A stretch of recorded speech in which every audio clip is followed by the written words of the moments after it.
Сәлематсыз ба балалар? Мен сендерге бүгін бір ертек айтып беремін. Мен сендерге күніге бір ертектен айтып беріп тұрамын.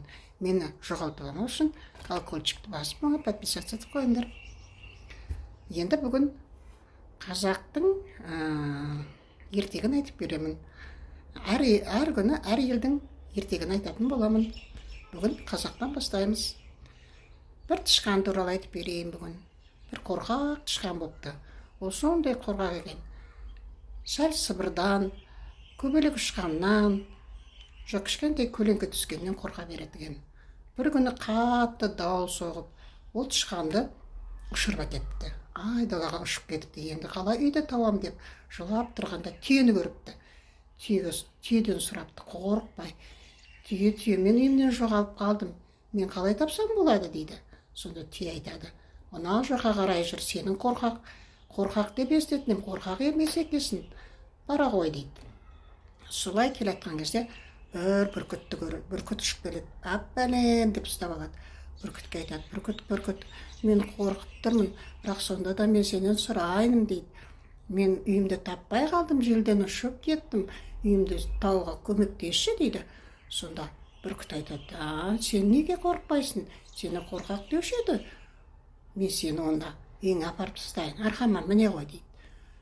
Тышқан қорықпай мінеді. Сөйтіп бүркіт оны үйіне апарып тастайды. Сөйтіп үйіне келіп ойланады: мен бекерге қорыққан екенмін ғой.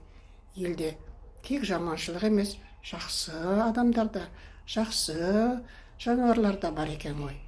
Сол үшін өзің жақсы болсаң, өзің ешкімнен қорықпай, ойлаған ойыңды жақсы қорықпай жеткізіп, сыйластықта болсаң, өзің қандай болсаң, сондай болады.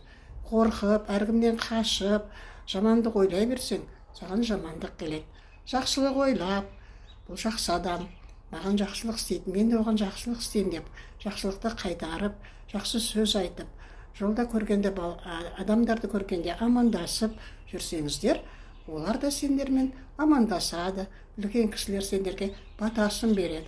Көп жаса, өркен өссін деген сөздер періштенің құлағына салынып, үлкен жігіт, үлкен қыз болып, үлкендерің өсіп, үлкен жұмыстарда жасап, жақсылықты істеуді ұмытпаңыздар. Жақсылық істеп жүріңіздер. Өздеріңізге де сол жақсылық екі еселеп қайтады. Балалар, бүгінгі ертегім осы. Ертең басқа ертекті айтам, басқа елдің ертегін айтам. Маған подписаться етіп қойыңдар. Пока.